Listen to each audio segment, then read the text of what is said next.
Halo Mirsa, akhir pekan ini saya Andra Lesmana kembali menemani Anda selama 60 menit ke depan untuk menyajikan berita-berita terhangat selama sepekan yang kami rangkum dalam News of the Week.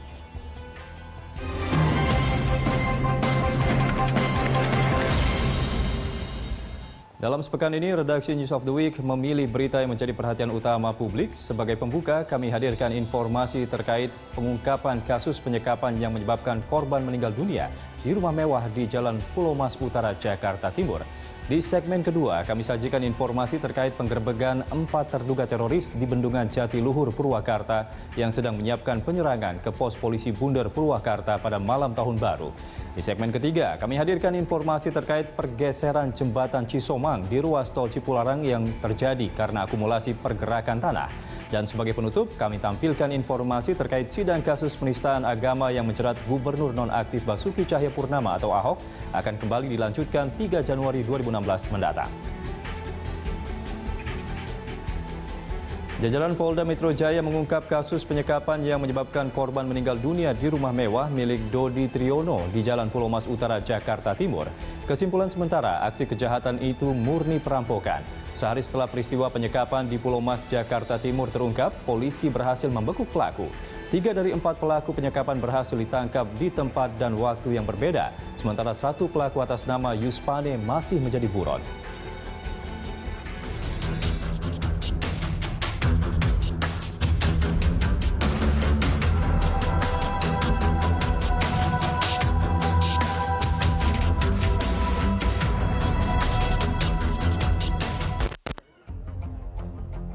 Polda Metro Jaya berhasil mengungkap kasus penyekapan yang menyebabkan korban meninggal dunia di rumah mewah milik Dodi Triyono di Jalan Pulau Mas Utara nomor 7A, Jakarta Timur. Kesimpulan sementara, aksi kejahatan ini murni perampokan. Awalnya polisi belum bisa menyimpulkan kejadian ini sebagai perampokan. Apalagi saat itu penyidik belum menemukan barang-barang yang hilang dari rumah arsitek tersebut. Setelah mempelajari rekaman CCTV, keterangan saksi, dan mengerahkan pelacak, polisi yakin pembunuhan ini berpangkal pada kasus perampokan. Terlebih, kemudian diketahui barang-barang berharga seperti emas milik Dodi Triyono hilang dan seluruh adegan para tersangka masuk ke rumah korban terekam jelas. Polisi kemudian menangkap 3 pelaku di kawasan Bekasi, Jawa Barat. Penangkapan pertama dilakukan pada Rabu sore 28 Desember 2016 di Bekasi terhadap 2 orang yang diduga pelaku perampokan dan pembunuhan di Pulau Mas, Jakarta Timur. Selain melakukan penangkapan, polisi mengamankan sejumlah barang bukti dari tangan pelaku yang bernama Ramlan Butar-Butar dan Erwin Situmorang.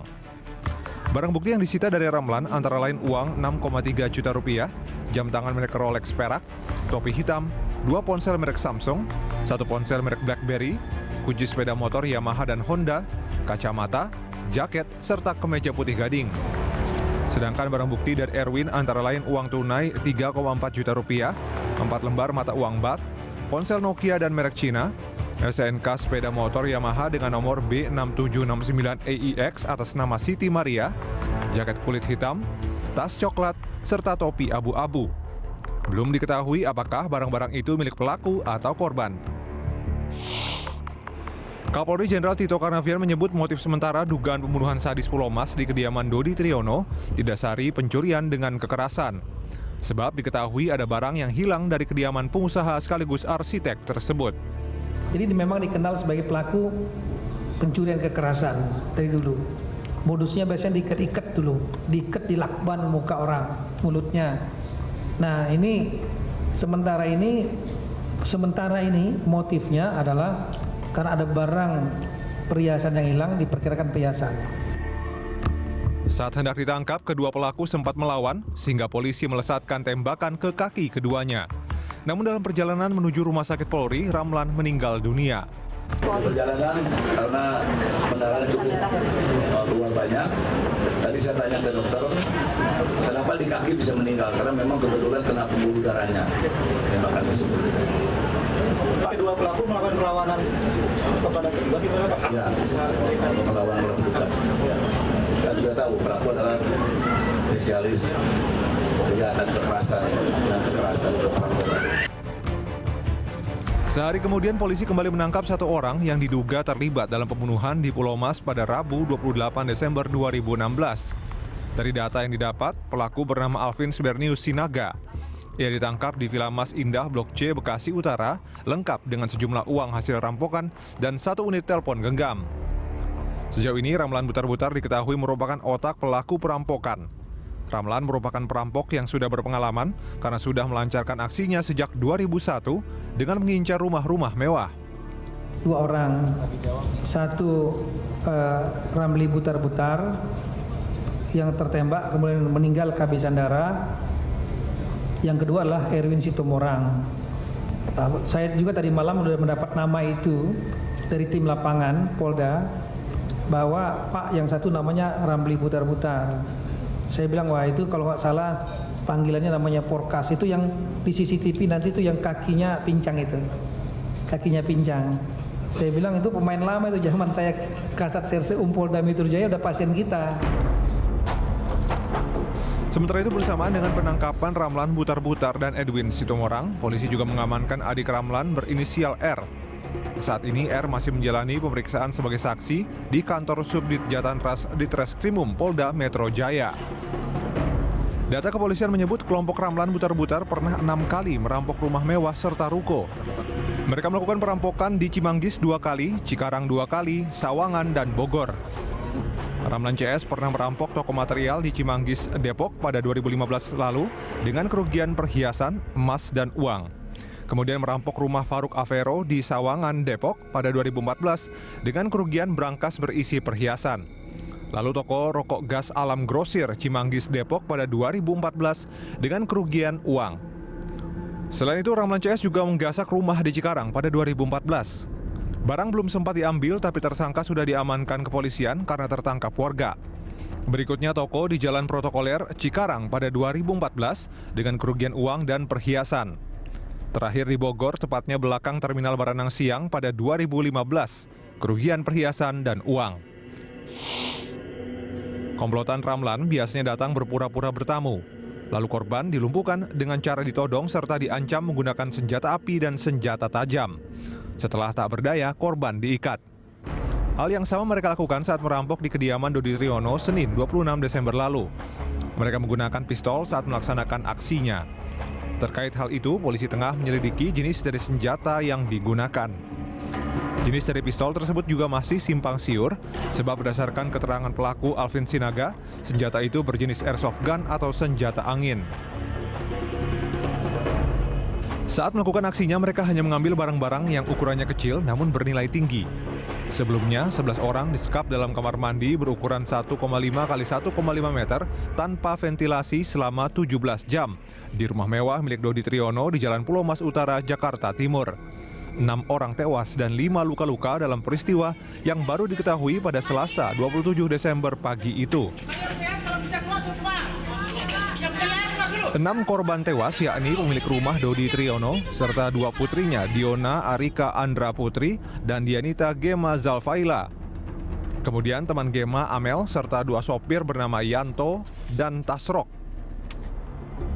Sementara 5 korban selamat yakni anak korban bernama Zanet Kalila Azaria serta 4 asisten rumah tangga bernama Emi, Fitriani, Santi, dan Windy. 5 korban selamat menjalani perawatan intensif di Rumah Sakit Kartika Pulau Mas, Jakarta Timur. Korban pembunuhan sadis keluarga di Pulau Mas, Dodi Triyono, dikenal sebagai ketua RT yang terbuka dan aktif di masyarakat. Warga menyebut Dodi baru tinggal di rumah itu selama 1,5 tahun dan baru 8 bulan menjabat sebagai ketua RT. Selama ini pengamanan di rumah Dodi cukup ketat. Namun Dodi yang merupakan ketua RT memang kerap menerima warga yang mengurus administrasi kependudukan. Kalau dibilang kenal, saya kenal baik ya. Memang dia adalah RT saya. Dia Pak RT saya dan saya juga Pak RW-nya. Beliau memang sosok seorang yang baik dengan masyarakat. Yang sering dan suka menolong masyarakat. Salah satunya ketika masyarakat saya juga terjadi tahun 2015 Desember lalu, terjadi kebakaran. Pak Dodi yang memberikan inspirator buat masyarakat saya. Ada beberapa rumah, kemudian termasuk PAUD saya yang terbakar. Pak Dodi inspiratornya, ayo bangun sama-sama. Ayo saya dukung sama-sama bangun. Sejauh ini, polisi meyakini kasus ini merupakan perampokan, pembunuhan, serta penyekapan. Para pelaku yang masih hidup akan dijerat dengan pasal 338 KUHP tentang pembunuhan, jungto pasal 365 KUHP, pencurian pemberatan, jungto pasal 333 KUHP tentang perampasan kemerdekaan. Kendati demikian, polisi tetap mendalami kemungkinan motif lain, mengingat belum semua pelaku tertangkap. Kriminolog dari Universitas Indonesia, Josias Simon, menilai tindak kejahatan di Pulau Mas, Jakarta Timur bukan hanya perampokan, terlihat dari unsur pembunuhan secara bersama-sama.